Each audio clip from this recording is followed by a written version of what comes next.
Bismillahirrahmanirrahim. Assalamualaikum warahmatullahi wabarakatuh. Salam pendidikan. Bertemu kembali dengan saya Herdi Nurdin dari Enigma Pakar Edukasi. Sahabat pendidik Indonesia, saya mau berbagi pengalaman sedikit. Ketika saya jadi kepala sekolah di sebuah sekolah di Jakarta, usia sekolah itu baru 5 tahun berdiri. Tetapi saya adalah kepala sekolah yang ke-7. Kebayang nggak sahabat pendidik Indonesia? Usia sekolah baru 5 tahun, tapi sudah ganti kepala sekolah yang ke-7. Sebelum saya 1 tahun usia jabatannya. Tapi sebelumnya ada yang 3 bulan, bahkan ada yang 1 bulan. Dan ini berdampak pada kepercayaan orang tua kepada sekolah tersebut. Ketika saya ditunjuk jadi kepala sekolah, pada akhirnya saya berpikir bagaimana caranya supaya sekolah ini menjadi lebih baik. Di tengah carut marut masalah yang terjadi, saya menguras energi, menguras pikiran, menguras tenaga, gimana caranya supaya guru dan kepala sekolah bersinergi, bersatu padu, bagaimana cara memajukan sekolah. Itu sekilas pengalaman yang saya alami. Mungkin sahabat pendidik pernah mendengar atau mengalami sebuah kasus di mana kepala sekolah berdebat hebat dengan gurunya, atau kepala sekolah diremehkan oleh gurunya, atau mungkin kepala sekolah yang didemo oleh gurunya, oleh siswanya. Ini untuk kasus yang ketiga ini, kepala sekolah yang didemo oleh guru. Bahkan ada sebuah sekolah yang kepala sekolah itu didemo sama gurunya, lalu gurunya itu mengajak murid-muridnya, mengajak orang tuanya untuk mendemo kepala sekolah, yang pada akhirnya kepala sekolah nggak kuat dan keluar dari sekolah yang bersangkutan. Ini pernah saya menangani kasus yang seperti ini. Atau mungkin guru yang keluar masuk secara bersamaan, bedol desa misalkan, karena tidak sejalan dengan kepala sekolah. Tiba-tiba 1 tahun 20 orang guru, 30 orang guru serentak keluar, dan ini membuat sekolah menjadi goyang. Atau mungkin teman-teman atau sahabat pendidik mengalami sebuah kondisi di mana guru itu terkotak-kotak, padahal mereka ada di satu lingkungan sekolah yang sama. Ada kelompok A, kelompok B, apalagi kalau misalkan primordial, ada, mohon maaf, misalkan orang Sunda, orang Jawa, orang Sumatera, itu terkotak-kotak. Dan ini sering terjadi di sekolah. Kemudian atau guru mungkin melaporkan kejelekan kepala sekolah kepada yayasan, sehingga kebijakan-kebijakan sekolah itu dianggap selalu jelek. Karena apa yang terjadi di sekolah, di unit itu sampai ke yayasan, sehingga yayasan langsung intervensi ke unit. Atau mungkin kepala sekolah yang kesulitan menghandle guru yang senior. Kepala sekolahnya baru, gurunya sudah lebih lama ada di sekolah itu. Ini luar biasa. Dan yang berikutnya adalah guru dikeluarkan sepihak tanpa ada kesalahan yang jelas. Tiba-tiba guru yang bersangkutan dikeluarkan oleh kepala sekolah, diberhentikan mendadak. Atau mungkin bahkan yang lebih ekstrimnya, kepala sekolah dilaporkan ke dinas pendidikan sehingga dipanggil bolak-balik. Bahkan ada yang sampai masuk wartawan, ada yang masuk koran, gara-gara berseterunya kepala sekolah dengan para guru. Dan tentunya saja masih banyak lagi kasus-kasus yang lain yang terjadi di sekolah. Mungkin bisa jadi pengalaman saya, pengalaman teman-teman itu berbeda dengan satu sama lain, tergantung pada sekolahnya. Yang menjadi masalah adalah jika ada salah satu kasus yang terjadi di sekolah sahabat pendidik Indonesia, itu tandanya ada bibit konflik antara kepala sekolah dengan guru. Dan ini menarik untuk dibahas. Sahabat pendidik Indonesia, dari berbagai macam kasus yang saya paparkan tadi, apakah sahabat pendidik Indonesia pernah melakukan identifikasi dari kasus-kasus yang terjadi di sekolahnya? Tentunya saja saya sebagai kepala sekolah yang baru melihat kondisi berbagai kasus yang tadi, saya harus berpikir bagaimana cara menyelesaikannya. Makanya saya melakukan identifikasi sumber utama dari masalah-masalah yang muncul. Karena tentunya saja saya secara pribadi tidak ingin bernasib sama dengan kepala sekolah sebelumnya yang usia jabatannya hanya 1 bulan, 3 bulan, maksimal 1 tahun. Pada akhirnya saya melakukan identifikasi dan saya menemukan 3 sumber utama konflik yang terjadi antara kepala sekolah dengan guru. Sumber yang pertama adalah struktur. Sumber yang kedua adalah komunikasi. Komunikasi itu nanti terbagi menjadi 2. Yang pertama, alat yang digunakan untuk berkomunikasi oleh kepala sekolah dengan guru.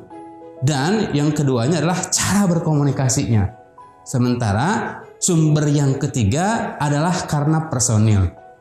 Nah, beberapa pengalaman saya terkait dengan penanganan konflik ini, maka saya membagi menjadi 3 struktur tadi. 3 sumber utama dari masalah. Yang pertama itu karena struktur.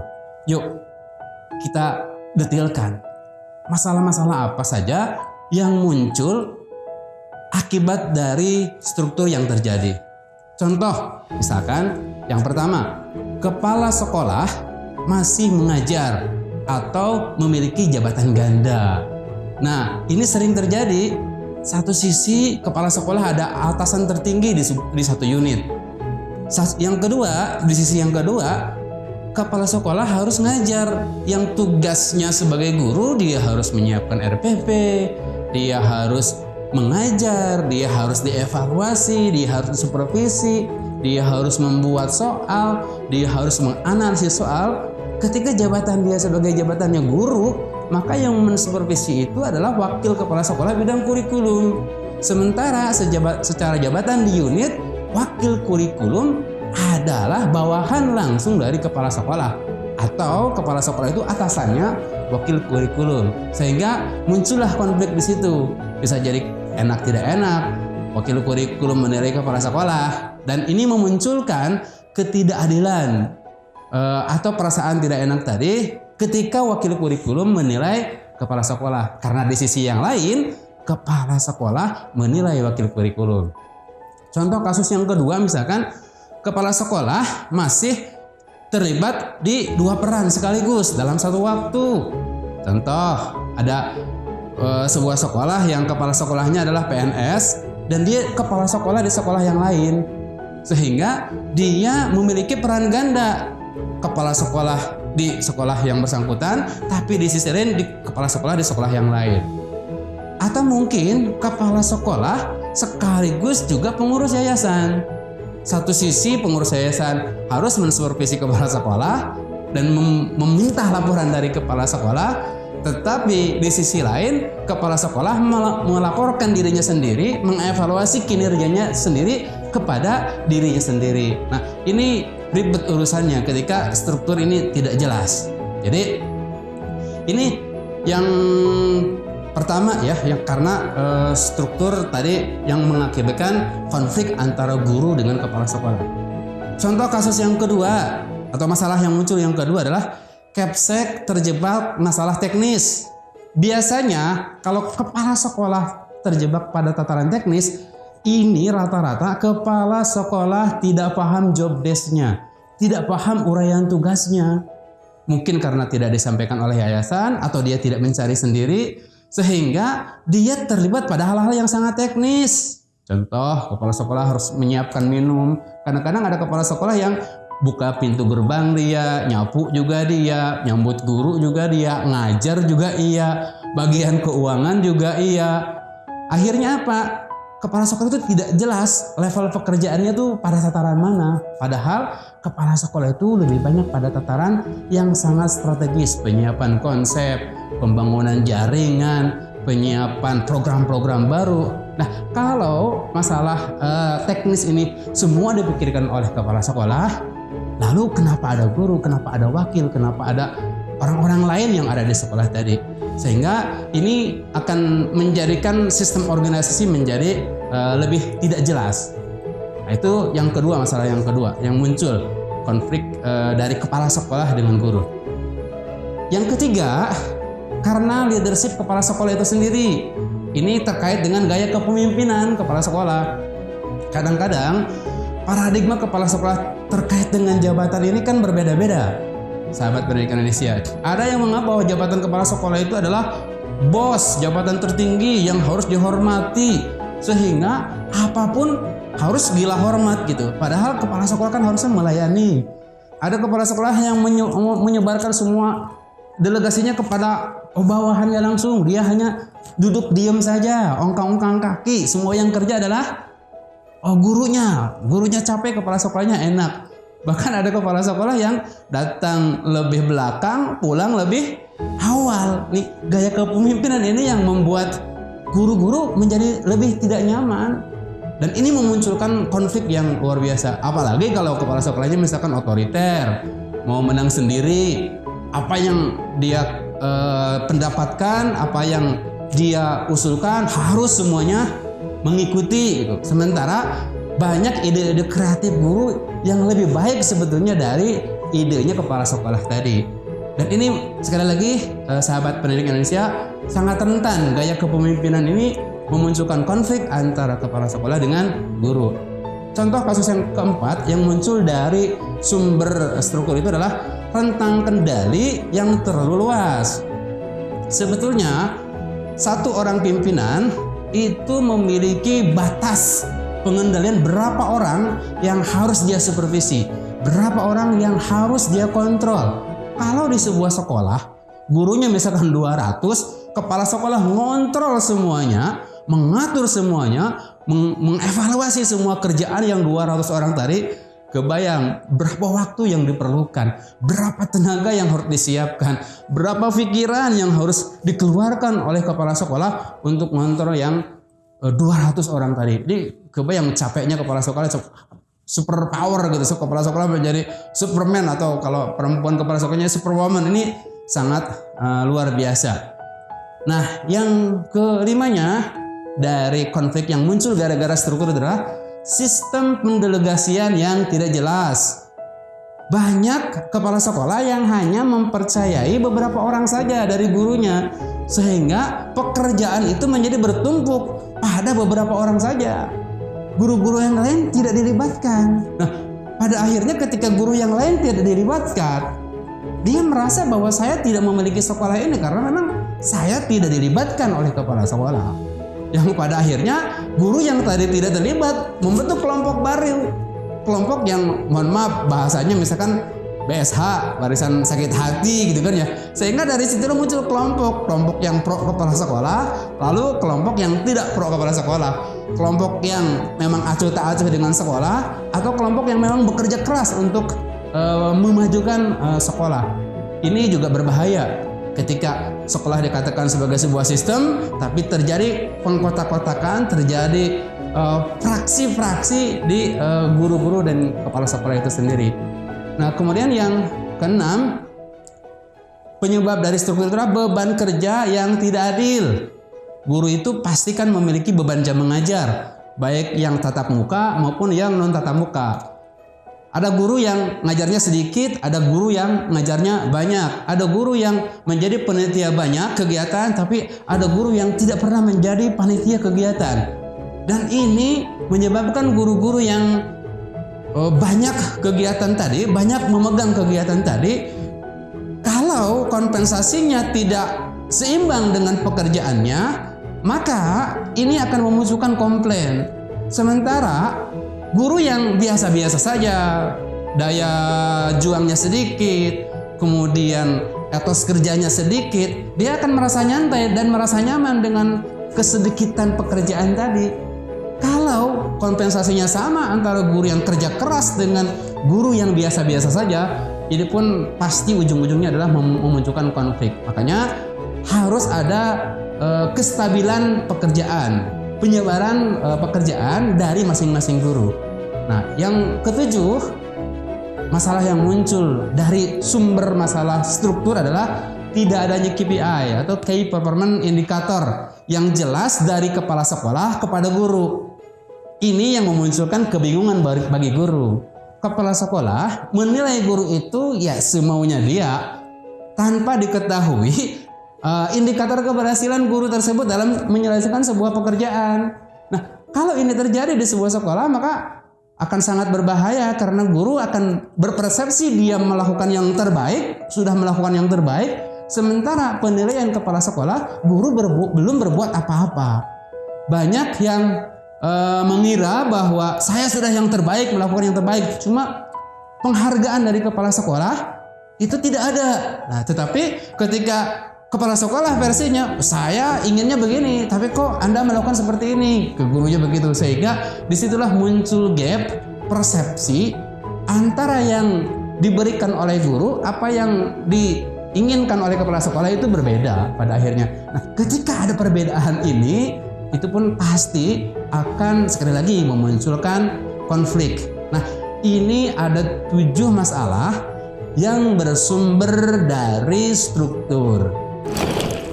Sahabat Pendidikan Indonesia, faktor sumber konflik yang kedua adalah karena komunikasi. Nah, ada beberapa contoh kasus yang muncul karena salahnya komunikasi. Yang pertama adalah perbedaan visi dan misi. Ketika adanya perbedaan paradigma antara kepala sekolah dengan guru, maka pasti akan memunculkan ritme yang berbeda dalam pekerjaan yang harus dilakukan oleh guru, karena paradigmanya memang tidak sama. Contoh sederhana, misalkan kepala sekolah ingin menjadi sekolahnya itu sekolah bilingual, tapi kemampuan guru untuk kompetensi bahasa Inggris itu sangat lemah, sehingga akan muncul gap antara keinginan kepala sekolah yang luar biasa, sekolahnya ingin maju, tetapi guru tidak mampu mengejar apa yang menjadi keinginan kepala sekolah yang tadi. Ini sangat membebani nanti kepala sekolah, karena nanti kepala sekolah speednya akan cepat, akan tinggi, sementara guru akan sangat santai-santai saja, gitu kan ya. Contoh yang lain, misalkan sekolah ingin menjadi sekolah SPK, contoh sekolah yang memiliki kerjasama dengan pihak luar, tapi guru maunya yang biasa-biasa saja. Guru hanya beranggapan, toh sekarang muridnya sudah banyak, kemudian orang tua sudah percaya, ngapain sih jadi sekolah-sekolah yang lebih hebat dan yang lainnya. Nah, perbedaan paradigma antara kepala sekolah dengan guru tadi pasti memunculkan gap pemikiran yang sangat luar biasa, sehingga nanti kepala sekolah akan pening sendiri. Kepala sekolah itu akan capek sendiri gitu melihat kondisi gurunya seperti itu. Maka nanti kita akan bahas bagaimana cara menyamakan paradigma, dan ini menjadi penting. Yang kedua, masalah yang muncul dari komunikasi itu adalah pola komunikasi. Nah, pola komunikasi itu menyangkut 2 hal. Yang pertama adalah alat atau media yang digunakan untuk berkomunikasi, dan yang kedua adalah cara yang digunakan oleh kepala sekolah atau guru dalam berkomunikasi. Contoh sederhana yang menyangkut alat, misalkan ya, yang menyangkut alat. Kepala sekolah menegur guru via WA. Pemahaman guru terhadap teguran kepala sekolah dengan membaca tulisan WA itu hanya 7%, sehingga yang 93% makna yang terkandung dari isi tulisan tadi tidak dapat dipahami oleh guru. Itu yang disebut dengan miskomunikasi, gara-gara media atau alat yang digunakan untuk berkomunikasinya salah gitu. Dan itu banyak terjadi miskomunikasi gara-gara itu. Akhirnya muncul persepsi yang berbeda, muncul perbedaan pendapat yang cukup signifikan, sehingga memunculkan konflik. Kemudian yang kedua yang menyangkut cara. Walaupun isi pesannya baik, tapi kalau kepala sekolah menyampaikan pesan, menyampaikan nasihat, menyampaikan kritik, menyampaikan bimbingan itu dengan cara marah-marah, dengan cara menjatuhkan, dengan cara melecehkan guru itu sendiri, dengan cara yang salah yang tidak bisa diterima secara logika dan psikis atau psikologis guru, maka itu banyak terjadi orang berantem gara-gara caranya salah. Memang betul apa yang disampaikan, pasti yang menerima pesan itu juga menyampaikan, wah ini benar sebetulnya, cuma ketika caranya yang salah. Nah ini sekali lagi akan memunculkan persepsi yang berbeda, penerimaan yang berbeda. Gitu. Kemudian yang ketiga teman-teman atau sahabat pendidik Indonesia, dari rendahnya atau dari sumber konflik yang ada yang terkait dengan komunikasi. Kepala sekolah anti kritik. Nah ini kepala sekolah anti kritik itu banyak terjadi karena menganggap bahwa jabatan kepala sekolah adalah segala-galanya. Jabatan kepala sekolah adalah bos, semua bergantung kepada dia, semua bergantung pada kepala sekolah itu, sehingga kepala sekolah tidak mau dikritik. Sistem rapat misalkan hanya one way, hanya monolog saja, guru tidak diberikan kesempatan untuk dialog, guru tidak diberikan kesempatan untuk memberikan pendapatnya, guru tidak diberikan kesempatan untuk berekspresi. Kadang-kadang dengan model anti kritik ini, kepala sekolah itu melihat guru itu seperti paku yang muncul di permukaan dan kepala sekolah berperan sebagai palu. Jadi ketika ada kritik yang muncul langsung dipalu gitu, sehingga guru pada akhirnya menjadi antipati. Nah, ketika guru antipati dengan program yang disampaikan oleh kepala sekolah karena dia tidak diberikan kesempatan untuk berekspresi, maka yang ada guru bekerja ala kadarnya.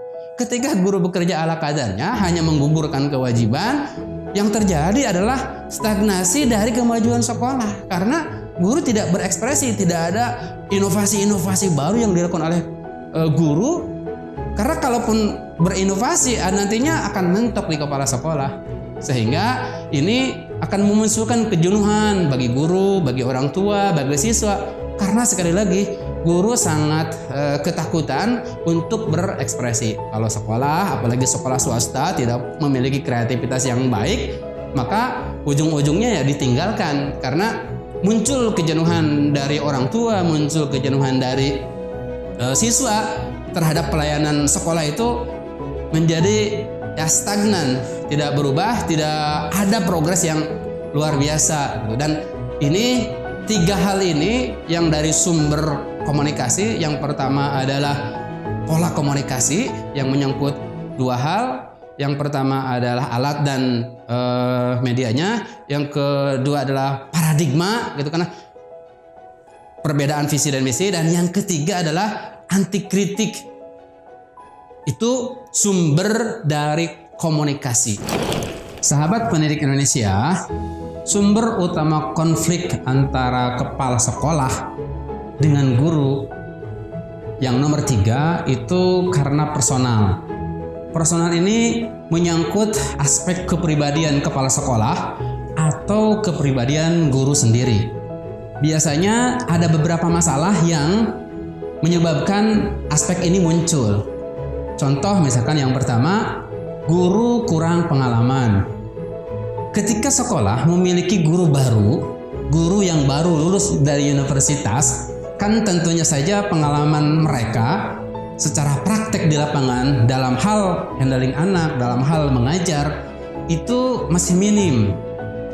Kemudian kalau kepala sekolah ekspektasinya tinggi, harapannya tinggi terhadap guru tersebut, ini akan terjadi gap antara kemampuan guru, kompetensi yang dimiliki oleh guru, dengan harapan yang dibebankan oleh kepala sekolah terhadap guru tersebut. Dan ini akan membuat banyak waktu yang harus diberikan oleh kepala sekolah, oleh guru-guru senior untuk membina guru tersebut sehingga masuk pada standar yang disesuaikan dengan keinginan kepala sekolah. Apalagi kalau di sekolah tidak ada proses magang, tidak ada proses pelatihan, tidak ada proses pendampingan, tidak ada proses tandem misalkan, atau apalagi dalam hal misalkan pelatihan yang sifatnya workshop, langsung ke daging, ilmunya mendidik misalkan. Nah ini akan memunculkan tadi gap yang sangat besar antara keinginan kepala sekolah dengan guru yang bersangkutan.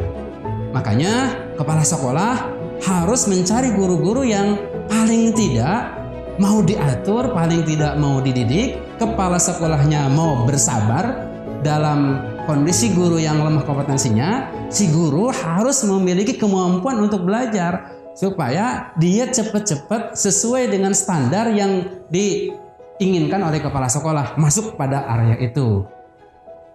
Yang kedua, masalah yang muncul dari aspek personal adalah one man show.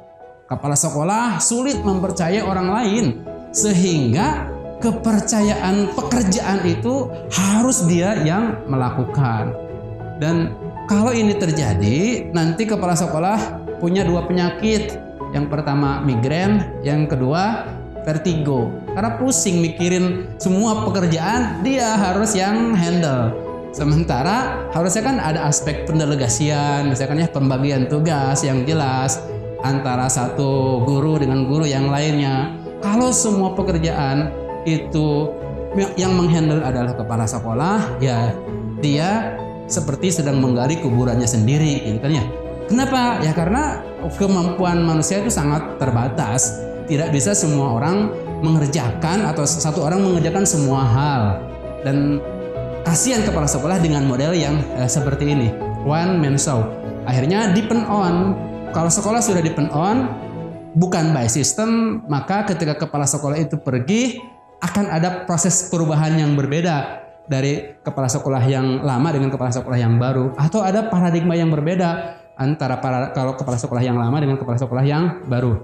Atau mungkin yang kedua, kepala sekolah memang perfeksionis, terlalu perfeksionis, standarnya harus dengan sesuai standarnya dia, padahal tadi kan kemampuan guru itu kan berbeda-beda gitu kan. Ada satu guru yang dalam satu waktu bisa mengerjakan beberapa hal. Ada guru yang hanya fokus pada satu pekerjaan, baru selesai pekerjaan, nah dia baru menerima pekerjaan yang lainnya gitu kan. Nah kalau guru kemudian dipaksa untuk mengikuti standarnya kepala sekolah yang perfeksionis tadi, maka ujung-ujungnya kepala sekolah pusing karena semua pekerjaannya dia ujung-ujungnya tidak bisa dilepaskan kepada orang lain, sehingga proses kaderisasi pada guru-guru menjadi tidak ada. Itu yang kedua terkait dengan one man show, kepala sekolah ingin bermain sendiri. Yang ketiga, aspek yang muncul dari persoalan personalitas atau personal adalah senioritas. Ini biasanya terjadi kepada kepala sekolah yang baru menjabat, kemudian di sekolah itu banyak guru-guru senior. Leadership itu, sahabat pendidik Indonesia, itu dibangun dari dua hal. Yang pertama dari aspek sosial, yang kedua dari aspek kewenangan. Pengaruh yang secara sosial, contoh guru senior kan pasti sudah banyak dikenal oleh guru-guru yang lainnya, sudah lebih lama, kemudian sudah punya pengaruh yang luar biasa ke orang tua, ke yayasan, ke guru-guru yang lainnya. Tetapi dia tidak punya kewenangan. Sementara kepala sekolahnya baru yang dikasih kewenangan, sehingga ketika muncul senioritas kayak tadi, maka akan ada dua pimpinan, dua orang yang memiliki pengaruh. Yang pertama kepala sekolah yang diberikan kewenangan oleh yayasan untuk memimpin, tetapi ada guru senior yang punya pengaruh secara sosial kepada guru-guru. Kalau kepala sekolah berseberangan pendapat dengan guru senior yang ada di sekolah, nah itu pasti memunculkan konflik karena kebijakan sekolah akan selalu ditentang oleh guru yang bersangkutan, sehingga semua program sekolah tidak bisa berjalan dengan baik gitu. Yang akhirnya kalau ketika sekolah programnya tidak bisa berjalan dengan baik, ujung-ujungnya kan pada kualitas pelayanan yang diberikan oleh guru kepada siapa? Kepada siswa, kepada orang tua. Kalau pelayanannya kurang baik, maka ya sekali lagi muncul komplain dari orang tua, dari siswa terkait dengan tadi pelayanan yang diberikan oleh guru gitu. Dan ini sangat berpengaruh terhadap roda organisasi sebuah sekolah. Yang keempat, aspek yang sangat biasa muncul di masalah karena personalitas adalah pimpinan yang baper. Ini terkait dengan pimpinan yang punya kepribadian yang agak sedikit berbeda dengan perilakunya guru. Misalkan pimpinan gampang kesinggung, gampang marah, gampang temperamental gitu kan ya.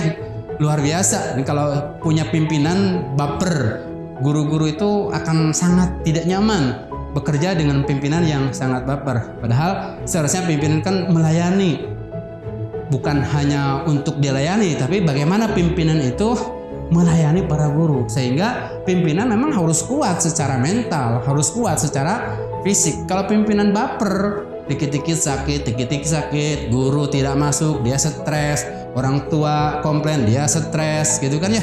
Nah, ini menjadi berbahaya ketika kepala sekolah punya sifat atau punya kepribadian yang baper gitu kan ya. Baper itu apa ya, bawa perasaan gitu kan ya, dikit-dikit pakainya hati, dikit-dikit padahal guru sedang bercanda sebetulnya, tapi itu dianggapnya menjadi lebih serius. Nah, kepala sekolah itu harus punya humor yang ya cukup luar biasa lah, karena kan mengurus sekolah itu sudah sulit, jadi hidup ini jangan dipersulit gitu. Makanya kepala sekolah harus memiliki keluasan hati, kejernihan pikiran, terutama pada aspek perasaan, karena ini menjadi penting. Kenapa teman-teman pimpinan itu harus memiliki keluasan hati dan kejernihan pikiran? Ya, sekolah itu kan banyak aspeknya, banyak orang yang terlibat di situ. Sistem komunikasinya juga akan sangat berbeda ketika contoh misalkan kepala sekolah berkomunikasi dengan guru yang S1, S2, S3, kemudian lalu kepala sekolah harus berkomunikasi dengan OB yang mohon maaf lulusannya SMP, lulusannya SMA. Apalagi kalau dengan tukang kebun misalkan yang sekolah saja tidak gitu kan ya. Kan itu dari segi akademik, dari segi intelektual itu pola pendekatannya berbeda karena pengalaman serta wawasan mereka juga berbeda. Kebayang kalau kepala sekolah baperan itu. Seperti itu ya teman-teman atau sahabat pendidik Indonesia. Itu yang nomor 4. Yang nomor 5 adalah exclusivity atau eksklusivitas jajaran pimpinan. Eksklusif pimpinan itu harus boleh jadi pimpinan tapi dari golongan dia saja. Ada tuh beberapa sekolah yang menerapkan konsep itu gitu. Jadi syarat menjadi pimpinan itu golongan tertentu. Contoh misalkan primordial, dari kesukuan, dari golongan pemikiran, dari golongan agama tertentu, dari golongan sekte tertentu gitu. Dan ini berbahaya karena di Indonesia ini kan hampir semua sekolah Bhinneka Tunggal Ika gitu. Di negara kita kan menganut sistem itu. Semua sekolah pasti berbeda-beda suku bangsanya, berbeda-beda bahasanya, berbeda budayanya. Nah, kalau sistemnya sektarian, eksklusif tadi, maka memunculkan gap. Maka muncul tadi itu perbedaan golongan, praksi-praksi di sekolah itu sangat tidak mengenakan karena yang satu mungkin akan sama-sama bekerja sama tapi dengan yang lain tidak bisa bekerja sama. Padahal sekali lagi sekolah merupakan bagian dari sebuah sistem yang satu sama lain harus saling membutuhkan, harus saling menopang, harus saling mensupport. Jangan seperti orang yang sedang lagi berjudi, ya, di meja yang sama, di tempat yang sama, tapi niatnya berbeda, tujuannya berbeda, strateginya berbeda, sehingga mereka hanya menguntungkan pribadinya masing-masing. Dan ini sekali lagi tidak boleh ada di sekolah. Kemudian yang keenam, masalah yang biasa muncul dari persoalan sumber personal adalah nepotisme. Yang biasa terjadi adalah keluarga sekolah yang menjadi kepala sekolah. Keluarga yayasan maksud saya, keluarga yayasan yang menjadi kepala sekolah. Dan kalau keluarga yayasan secara kompetensinya bagus, nggak ada masalah apa-apa sebetulnya. Mau dari keluarga, mau bukan dari keluarga. Kalau dia memang kompeten untuk menjadi kepala sekolah, itu tidak ada persoalan apa-apa. Tapi yang menjadi persoalan adalah ketika keluarga yayasan masuk menjadi kepala sekolah dan kepala sekolah tadi yang dari keluarga yayasan itu tidak memiliki kompetensi yang baik untuk menjadi kepala sekolah. Sehingga ujung-ujungnya adalah bahasa Jawa itu apa ya? Ewuh pakewuh gitu ya. karena keluarga yayasan orang segan untuk ngomong, segan untuk memberikan kritik, segan untuk memberikan pengarahan, masukan dan yang lainnya. Karena apa? Karena ujung-ujungnya pasti ujungnya ke yayasan. Guru akhirnya pemikirannya menjadi mandul, dan di mana-mana nepotisme itu tidak baik, sahabat pendidikan Indonesia. Dan yang kedua dari aspek nepotisme ini, contoh kasusnya adalah keluarga kepala sekolah yang menjadi guru. Contoh, kepala sekolahnya adalah ibunya, gurunya adalah anaknya. Kan pasti, apalagi kalau misalkan anaknya nih masih bujangan, yang dia tuh rumahnya masih juga dengan ibunya yang kepala sekolah. Ketika anaknya terlambat, kira-kira kepala sekolah yang orang tuanya, yang bapaknya atau yang ibunya mau menegur nggak guru yang terlambat tadi, yang anaknya? Dan ini luar biasa gitu loh. Ketika ada guru sebagai anak, kemudian kepala sekolah, bapaknya, ayahnya atau ibunya.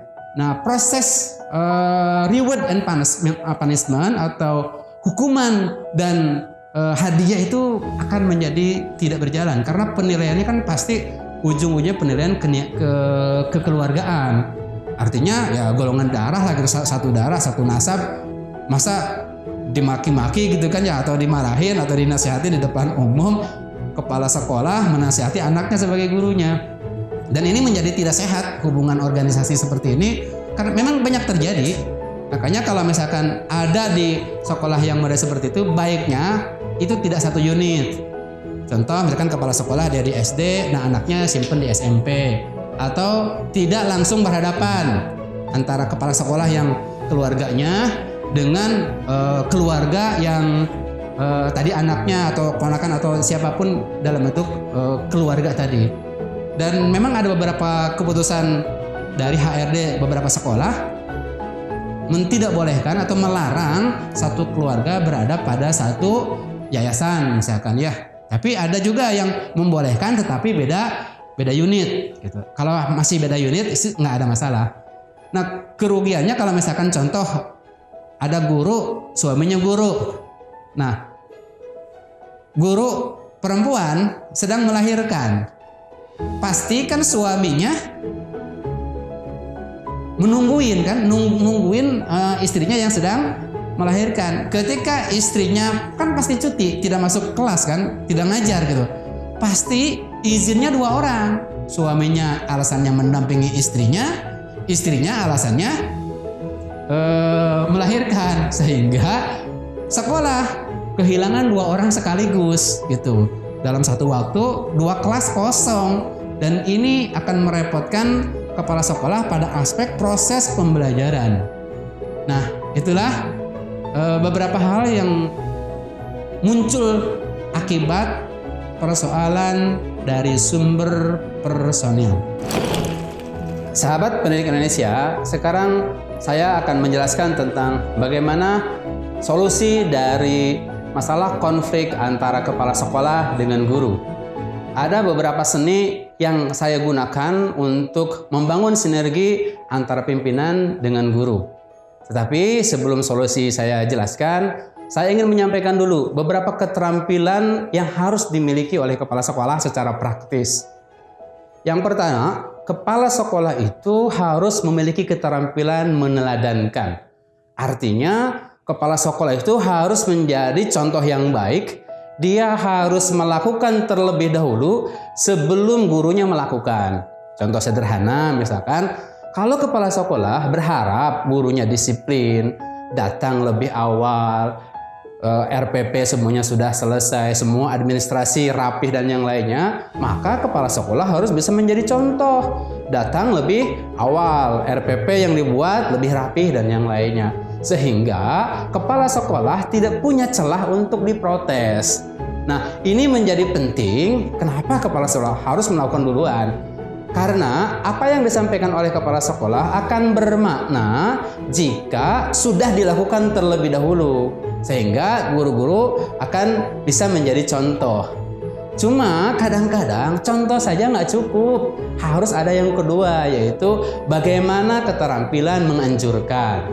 Nah, keterampilan menganjurkan ini terkait dengan keterampilan kepala sekolah dalam memotivasi guru.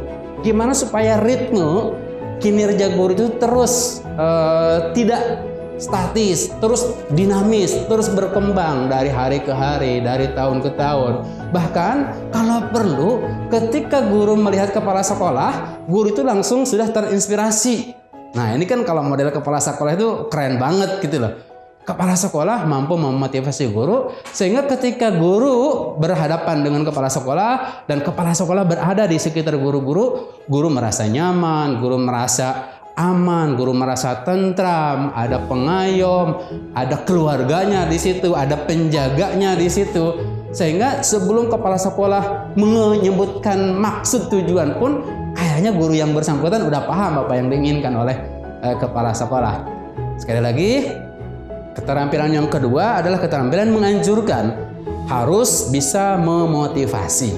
Dan keterampilan yang ketiga adalah keterampilan mengharuskan.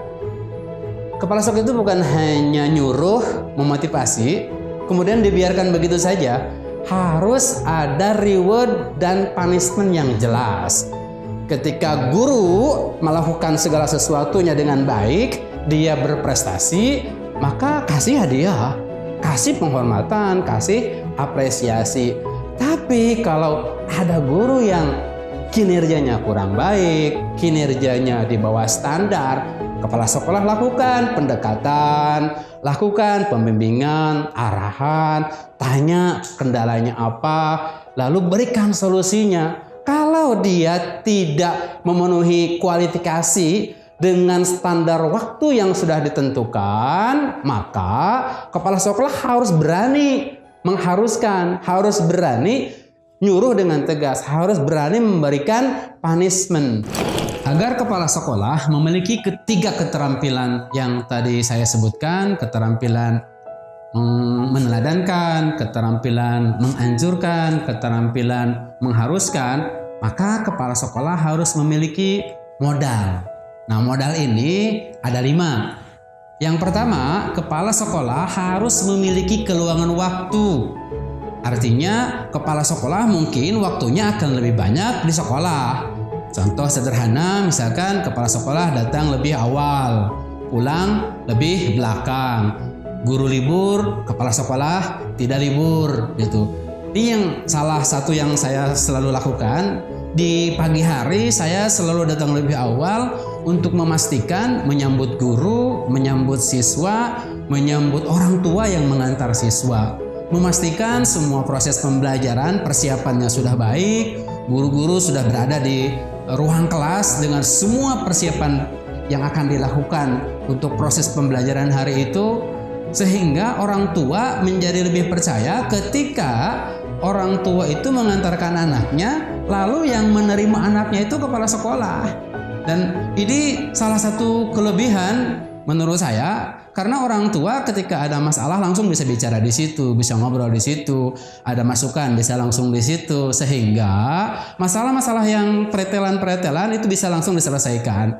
Kemudian yang keduanya ketika pulang, saya waktu itu sekolah punya sekitar 26 mobil jemputan. Saya selalu memastikan setiap anak itu dari kelas 1 sampai kelas 6 dijemput dengan orang yang memang berhak untuk menjemput.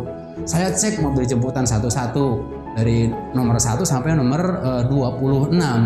Memastikan semua anaknya ada di jemputan, semua anaknya berangkat dari sekolah dengan sopir yang sesuai dengan urutan jemputannya. Kalau ada orang tua yang menjemput, saya memastikan anaknya dijemput oleh orang tuanya, oleh keluarganya. Karena mohon maaf kan sering terjadi kasus misalkan penculikan, anak pergi dari sekolah, pulang jalan kaki, orang tuanya mau jemput, tiba-tiba anaknya nggak ada di sekolah. Itu karena saya pernah ngalamin hal juga yang seperti itu. Tiba-tiba ada orang tua telepon jam 5 sore, anaknya belum pulang. Kita sekolah pulang jam 4, kan ada jeda 1 jam. Anaknya belum nyampe rumah, orang tuanya belum berangkat jemput. Karena anaknya nungguin lama, akhirnya dia naik ojek sendiri. Nah, kalau orang tua datang ke sekolah lalu mendapati anaknya tidak ada di sekolah, sementara sekolah tahu bahwa anaknya sudah berangkat pulang, dari sekolah. Nah ini kan memunculkan kekhawatiran bagi orang tua. Makanya saya selalu memastikan bahwa anak itu nyampe ke rumah dengan selamat, aman, kemudian dijemput dengan jemputan yang memang sudah yang berhak menjemputnya. Nah berikutnya juga ketika kepala sekolah mengatur strategi, pasti kan lebih banyak berpikir. Guru libur, ya kepala sekolah nggak libur. Guru enak-enakan di rumahnya, kepala sekolah mungkin bisa jadi di sekolah. Guru berangkat lebih belakang, kepala sekolah berangkat lebih awal. Guru pulang lebih awal, kepala sekolah pulang lebih belakang. Itu keterampilan atau modal memiliki keluangan waktu. Yang pertama. Yang kedua, kepala sekolah itu harus memiliki modal ketahanan terhadap stres. Karena beban mental, beban masalah kepala sekolah itu banyak. Dia itu berada di posisi tengah-tengah. Dari atas ditekan oleh yayasan, dari bawah gitu kan ya ditonjok sama guru-guru. Samping kiri kanan siswa sama orang tuanya merubutin, komplain lah, macam-macam lah, ngarep saran dan yang lainnya. Kalau kepala sekolah nggak tahan terhadap stres, maka yang terjadi kepala sekolah ya sakit tipes, sakit vertigo gitu, masuk rumah sakit, badannya kurus. Kalau yang ketika stres dia mikir nggak mau makan, tapi badannya tambah gemuk. Kalau misalkan dia ketika stres makan, ketika stres makan, kan luar biasa gitu kalau kepala sekolah model kayak begitu. Makanya tadi kepala sekolah itu harus tahan terhadap stres, luaskan pikiran, bersihkan hati. Nah, anggap saja semuanya bagian dari proses yang harus dilalui. Nikmatin prosesnya. Jadi tahan terhadap stres itu banyakin aja bersyukur. Modalnya HHNS. Nah ini rumus. HHNS, hadapi, hayati, nikmati, syukuri. Nah, ini semuanya akan menjadi ringan ketika ada masalah. Lakukan dengan baik, hadapi dengan baik. Ketika ada kebahagiaan, rayakan dengan sekedarnya, tidak terlalu berlebihan. Ketika ada masalah besar, jangan terlalu dianggap kecil, gitu kan ya, atau jangan terlalu dipikirin luar biasa, gitu kan ya. Jadi santai saja, sehingga ketika kita bersyukurnya lebih banyak, nah imunitas stresnya akan menjadi lebih baik. Nah untuk tahan terhadap stres itu, kepala sekolah itu harus kuat ibadahnya, kuat hablum minallahnya, kuat hubungan dia dengan Tuhannya, itu akan mempertebal imunitas terhadap stres tadi. Makanya kepala sekolah tadi harus jadi tauladan supaya apa ya tadi? Supaya bisa tahan terhadap stres. Yang ketiga, modal yang ketiga yang harus dimiliki oleh kepala sekolah itu harus visioner. Artinya apa? Kepala sekolah itu harus cerdas, harus memiliki visi ke depan, memiliki proyeksi ke depan, sekolah ini mau dibawa kemana. Karena memang di sekitar kita kan pasti kalau dalam bentuk analisis SWOT kan pasti ada faktor internal, ada faktor eksternal. Kekuatan, kelemahan itu menjadi faktor internal. Kekurangan, peluang dan ancaman, sekali lagi peluang dan ancaman itu menjadi faktor eksternal. Gimana caranya supaya kita mampu memaksimalkan peluang, memaksimalkan kekuatan, meredam kelemahan, meredam tantangan dan ancaman, sehingga setiap tahun selalu ada hal yang baru, selalu ada ide baru, kreativitas baru, baik dari segi program sekolah, proses pengembangan. Kalau di restoran, misalkan kalau saya analogikan di restoran, visioner itu kepala sekolah itu harus setiap tahun, kalau perlu setiap bulan ada yang disebut dengan menu baru. Jadi orang tua nggak bosan dengan program kita, sehingga nama-nama kita itu selalu diingat sama orang tua. Nah sehingga sekolah kita akan terus menjadi pionir, tidak menjadi follower. Karena beda antara kualitas pionir dengan kualitas follower. Kalau pionir itu selalu di depan gitu kan ya. Nah ini kepala sekolah gitu. Artinya apa? Kepala sekolah harus berani ngegas sebetulnya. Ngegas itu gimana? Ya harus berani ngambil resiko dari apa yang akan dihadapi besok hari di sekolah kita.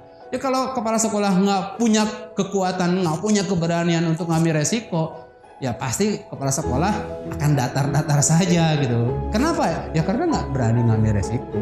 Salah satu sifat visioner itu ya tadi berani ngambil resiko. Karena ketika program kita luncurkan, kebijakan kita luncurkan, pasti kan kemungkinannya ada 3. Ya, pertama diterima, yang kedua diabaikan atau ditolak, yang ketiga yang nggak ada yang nerima, nggak ada yang ditolak, artinya cuek-cuek saja. Itu hal yang wajar. Tinggal nanti ketika program, ketika strategi, ketika kebijakan kita sampaikan, tinggal dihitung berapa persentase yang mendukung, berapa persentase yang mengabaikan atau biasa-biasa saja, berapa persentase yang menolak program kita. Sekali lagi, kepala sekolah harus cerdas, kepala sekolah harus punya visi ke depan agar sekolah menjadi pionir setiap tahun. Ada progres setiap tahun yang didapat oleh sekolah, baik dari segi kuantitas siswa maupun dari segi kualitas atau prestasi siswa dan sekolah itu sendiri. Yang keempat, modal bagi kepala sekolah itu harus menjadi perekat. Kenapa kepala sekolah harus menjadi perekat? Karena yang dibangun di masyarakat sekolah itu adalah kepribadian. Pasti pemikiran yang dihadapi oleh kepala sekolah itu adalah manusia. Manusia itu punya 2, punya hati, punya rasa. Maka ketika kita ingin memberdayakan mereka, ketika mereka ingin sinergi dengan kita, sentuhlah hatinya, sentuhlah rasanya. Sehingga mereka kalau sudah ikut dengan hati kita, satu irama, satu ritme, ya itu akan dengan sendirinya semua yang ada di kita, di bawah kita itu akan ngikutin gerbong kita. Karena ibarat kita dalam perahu, misalkan ya kalau kita ngayuhnya luar biasa, cepat, tapi ada orang yang ngebolongin kapal, kira-kira diapain tuh? Prinsipnya satu, sami'na wa ata'na. Apa yang dikatakan oleh kepala sekolah, saya mendengar, saya melakukan. Dan ini harus ada kesamaan chemistry antara semua lini yang ada di sekolah. Ini contoh yang saya lakukan ketika saya menjadi perekat itu adalah saya memastikan bahwa diri saya ini hanya sebatas batu bata. Artinya apa batu bata? Ketika ada bangunan yang kosong ya saya masuk di situ gitu kan. Ada beberapa hal yang saya lakukan, contoh misalkan sederhananya saya selalu ikut arisan. Arisan apa? Arisan guru. Kan pasti berkelompok-kelompok tuh. Ada arisan tim catering, ada tim driver, ada arisan guru level 1, level 2. Karena gurunya banyak waktu itu sekitar hampir 150 lebih. Jadi arisan itu dibagi menjadi per level. Guru yang level 1, level 2, level 3. Nah saya tuh setiap pekan itu ikut arisan walaupun memang nggak besar gitu kan ya. Kenapa? Ya, saya jadi tahu rumahnya. Karena setiap arisan kan pasti keliling ke rumahnya gitu kan ya, tahu keluarganya, mereka juga tahu rumah saya dan yang lainnya. Sehingga awalnya antara guru berantem dengan driver, OB berantem dengan guru, catering berantem dengan driver. Ketika saya masuk dan memberikan pengarahan, memberikan nasihat, memberikan masukan, mereka sudah enak dengan kita, semuanya merasa nyaman dengan kita. Hal-hal yang tadi itu tidak terjadi lagi karena kita fungsinya sebagai perekat gitu. Orang yang merekatkan mereka itu kalau ibaratnya bahan bangunan, ada yang berperan sebagai semen, ada yang berperan sebagai batu bata, ada yang berperan sebagai pasir, ada yang berperan sebagai besi dan yang lainnya. Kita ini manajernya, kita ini kepala sekolah, tukangnya yang mencampurkan semen dengan pasir, semen dengan batu bata sehingga berdirilah sebuah bangunan yang kokoh. Ini peran kepala sekolah. Makanya seninya tingkat tinggi kalau untuk menjadi kepala sekolah. Harus berani fokus, berani keluar keringat lebih banyak, berdarah-darah. Ya jangan sampai berdarah kan bahaya, kalau berdarah kan berantem pakai golok gitu kan.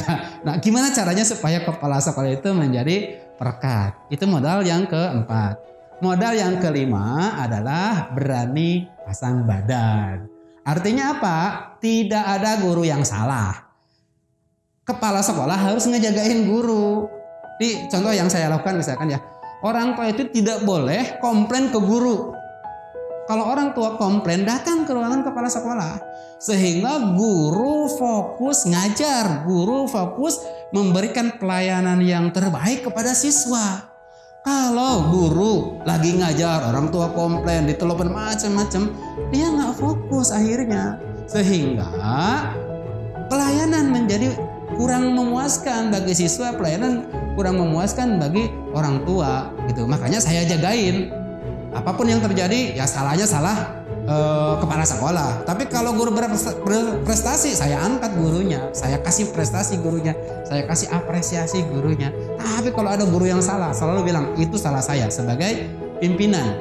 Ya, karena tadi tidak ada guru yang salah. Yang salahnya mungkin kepala sekolah yang kurang membina, kepala sekolah yang kurang mengarahkan, perintahnya tidak jelas, KPI-nya tidak jelas, sehingga guru tidak paham dan dia pada akhirnya menjadi berbuat kesalahan gitu loh. Nah, ini penting teman-teman, 5 hal ini, 5 modal ini penting dikuasai oleh kepala sekolah. Setelah itu baru kita bikin strategi.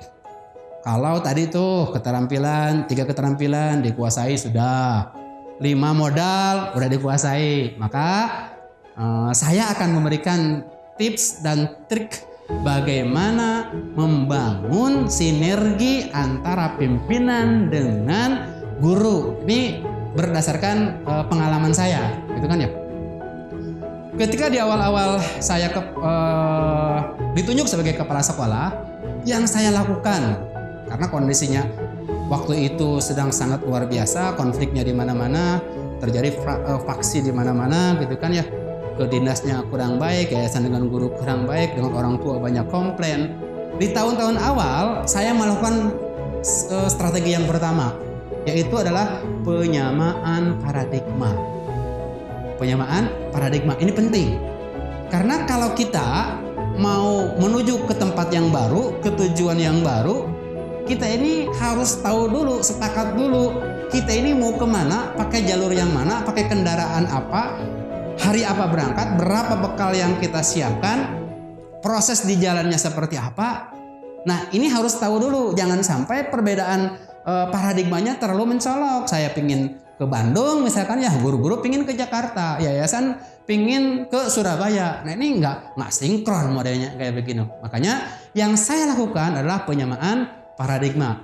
Sehari setelah saya ditunjuk sebagai kepala sekolah, saya datang ke yayasan. Bawa kelompok guru yang sifatnya tim think tank. Saya nanya dulu ke yayasan, maunya gimana? Sekolah ini maunya diapain? Nah, gitu kan ya. Sehingga ketika kita sudah datang ke yayasan, kan kita tahu clue-nya. Yayasan itu maunya gini, gitu kan ya. Pasti kan yayasan punya harapan dong ketika dia mendirikan sekolah, punya ide, punya visi ke depan, punya goal, gitu kan ya, yang ingin dicapai. Kita adalah orang yang menyampaikan goalnya yayasan. Setelah selesai dengan yayasan, paradigmanya sama, maka yang saya lakukan panggil guru. Nah, ada beberapa hal yang saya lakukan nih dalam hal penyamaan paradigma dengan guru. Yang pertama, di awal tahun ajaran saya open house. Open house itu apa? Nah, guru-guru itu diundang ke rumah untuk makan, hanya makan. Jadi tidak boleh ngomongin hal yang lain selain makan. Kalau udah makan kenyang pergi, nggak apa-apa pulang. Sehingga ketika guru semuanya datang ke rumah saya, dia tahu keluarga saya, istri saya, anak saya, gitu kan ya. Kemudian istilah kasarnya, mohon maaf, harta yang saya miliki dia tahu. Ada kursi apa enggak, gitu. Ada jam dinding apa enggak, ada keset apa enggak, gitu. Rumahnya mereka tahu. Aset yang saya miliki pada saat awal tahun itu mereka tahu. Sehingga muncul sinergi di situ, muncul rasa empati, oh begini, sehingga guru-guru itu merasa menjadi keluarga kita.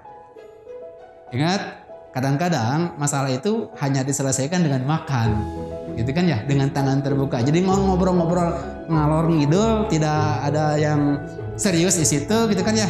Nah, itu ngobrol santai, selesai, pulang mereka. Nah, itu yang pertama, open house. Kemudian yang keduanya, raker. Saya raker itu rapat kerja. Itu dibagi menjadi beberapa tahapan. Yang pertama, saya ikut raker dengan yayasan untuk memastikan target yayasan itu seperti apa. Setelah itu saya bikin pra-raker. Setelah saya tahu clue dari yayasan, saya bikin pra-raker. Itu orang-orang yang para koordinator level, koordinator bidang, gitu kan ya, termasuk koordinator TU, koordinator Sarpat dan yang lainnya. Memastikan apa yang diinginkan oleh yayasan diterjemahkan oleh masing-masing bidang. Sehingga keinginan yayasan kita terjemahkan, setelah itu kita sampaikan kembali ke yayasan. Baru kita ketok palu dalam bentuk RAPBS atau RKAS ya, Rencana Kerja dan Anggaran Sekolah. 1 tahun kita akan melaksanakan apa? Tahun pertama atau semester pertama, semester kedua, dari mulai bulan Juli, Agustus, September sampai nanti bulan Juni. Dari mulai istilah kasarnya siswa assalamualaikum sampai siswa waalaikumsalam gitu. Itu diraker di situ disamakan dulu paradigmanya. Kemudian yang ketiga, kan setelah direncanakan pasti dong harus ada yang disebutkan monitoring dan evaluasi. Saya melakukan monitoring dan evaluasi secara bertingkat. Jadi tidak langsung saya ke guru, saya melalui koordinator. Jadi nanti ada kepala sekolah, di bawahnya ada wakil kepala sekolah, baru koordinator. Nah terakhir baru ke guru. Evaluasinya bertingkat sehingga guru itu dinilai, guru disupervisi oleh banyak pihak, bukan hanya oleh kepala sekolah, tapi juga oleh koordinatornya dinilai, diperhatikan, dididik, dibina, gitu kan ya. Nah ini 3 hal yang saya lakukan untuk penyamaan paradigma. Yang pertama adalah open house di rumah. Yang kedua, raker dibagi menjadi 2, ada pra-raker dan raker unit gitu kan ya. Dan yang ketiga, evaluasi bertingkat yang dilakukan oleh sesama guru, yang dilakukan oleh koordinator level atau koordinator bidang, oleh wakil kepala sekolah, dan saya sendiri yang sebagai pucuk pimpinan terakhir dari 1 unit itu memberikan evaluasinya, sehingga guru bisa lebih komprehensif dalam aspek penilaian kinerjanya. Masih banyak lagi tips-tips membangun sinergi antara guru dan kepala sekolah lainnya. Tonton video selanjutnya. Jangan lupa klik, like, subscribe, dan share video ini. Sampai ketemu lagi. Salam pendidikan.